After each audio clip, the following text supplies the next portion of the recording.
बिस्मिल्लाहिर्रहमानिर्रहीम अस्सलाम वालेकुम। उम्मीद करती हूँ सब खैरियत से होंगे। तो आज की रेसिपी बहुत मज़े की रेसिपी है। आज मैं आपको जंगली पकोड़े बनाना सिखाऊंगी। इतनी स्पाइसी और क्रिस्पी ये पकोड़े बनेंगे। तो आइए जल्दी से रेसिपी को स्टार्ट करते हैं। इसके लिए जितनी चीज़ें मैं आपको सारी बता देती हूँ। आलू मैंने बारीक बारीक स्लाइस में ये देखिए काट लिया। आप कद्दूकश भी कर सकते हैं। इस तरीके से बहुत बारीक इसको चॉप कर लेना है। इसी तरीके से ये जितनी वेजिटेबल आपके पास घर में है, गाजर इसके अंदर जाएगी, सब्ज़ धनिया है, प्याज भी मैंने लंबे लंबे स्लाइसिस में काट लिया है। आज जंगली पुलाव बहुत मज़े का, जंगली पकोड़े बहुत मज़े के बनेंगे। तो सब्ज़ मिर्चें बारीक काट ली हैं, बंद गोभी या पत्ता गोभी जिसे कहते हैं वो भी मैंने लंबे लंबे पीसेस में काट लिया है। तो आइए इसको स्टार्ट करते हैं। तो एक अदद हम बोल ले लेंगे, कोई भी बर्तन, उसके अंदर सारी चीज़ें ऐड कर देंगे वेजिटेबल्स। बिस्मिल्लाहिर्रहमानिर्रहीम। और इसी के दौरान चैनल पर जितने भी मेरे बहन भाई नए हैं तो जल्दी से चैनल को सब्सक्राइब करें और साथ बेल का बटन है वो लाजमी प्रेस कर दिया करें, ताकि आपको बहुत ही मज़े की और आसान रेसिपियाँ मिले।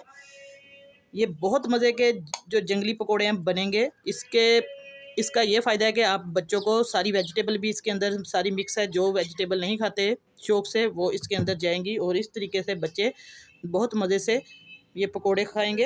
अब बेसन हम इसके अंदर डाल देंगे। बेसन आप लोग अपनी वेजिटेबल के हिसाब से डालें। मैं तकरीबन ये 4 से 5 मेरे पास है खाने वाले बड़े जो चम्मच हैं जिससे हम चावल वगैरह खाते हैं वो वाले हैं। तो इसके अंदर अब हम डाल देंगे कुछ स्पाइसेस में सबसे पहले जो चीज़ जाएगी वो है नमक। नमक हम डाल देंगे तकरीबन 2 टीस्पून है छोटे वाले। बाकी इसके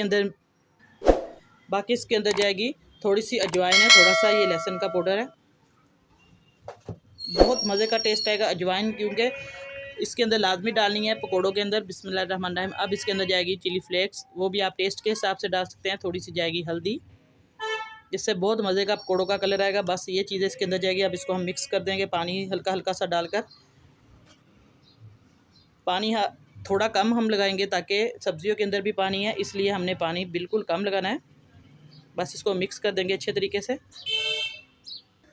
माशाल्लाह से हमने अच्छे तरीके से मिक्सिंग कर ली है इसकी। ये देखिए बेसन के अंदर बहुत मज़े के ये जंगली पकोड़े बनेंगे। आप लोग ज़रूर ये रेसिपी ट्राई करें। रमज़ान में इफ्तारी में झटपट ये रेसिपी बन जाएगी और बच्चे जितनी वेजिटेबल्स इसके अंदर जाएंगी बच्चों के लिए और सबके लिए बहुत ज़्यादा ये फ़ायदेमंद पकोड़े हैं।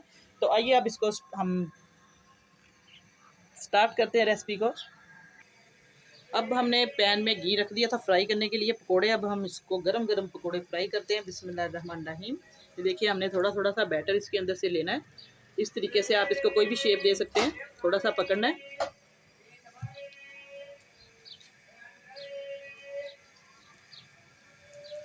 घी को अच्छे तरीके से गरम कर लेना है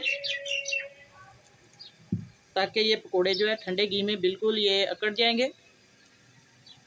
बस इसी तरीके से हमने ये थोड़ा थोड़ा सा मटेरियल डाल के लंबे लंबे से ये स्लाइस में हमने पकोड़े बना लेने हैं।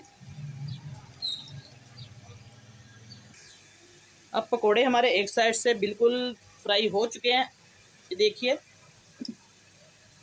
फ़ौरन हमने इनको पलटना नहीं है, 1 मिनट देंगे। अब इनको मैंने 1 मिनट के लिए फ्राई किया। बिस्मिल्लाहिर्रहमानिर्रहीम। माशाल्लाह से सुबहान अल्लाह। ये देखिए अल्लाह ताला ने बहुत ज़्यादा इन चीज़ों में फ़ायदा हमारे लिए, सब्जियों में हर चीज़ में इतनी नेमतें हमारे लिए अल्लाह ताला ने दी है। तो आप लोग इसको इस तरीके से भी खाएं ताकि बच्चे ज़ाया ना करें। और जितने भी रोज़ेदार हैं आपको दुआएं दें, ज़रूर ये रेसिपी बनाएं, बहुत मज़े की रेसिपी बनेगी इंशाल्लाह। तो अब इसको हम फ्राई करेंगे एक एक पकोड़ा।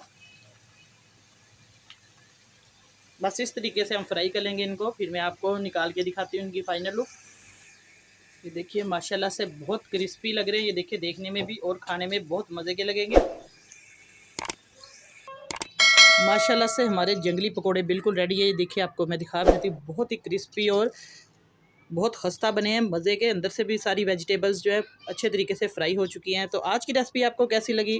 इंशाल्लाह बहुत पसंद आई होगी। दुआओं में याद रखिए। अल्लाह पाक सबको खुश रखे और नई रेसिपी लेके दोबारा आपकी खिदमत में हाज़िर होंगी। इजाज़त चाहती हूँ। अल्लाह हाफिज़।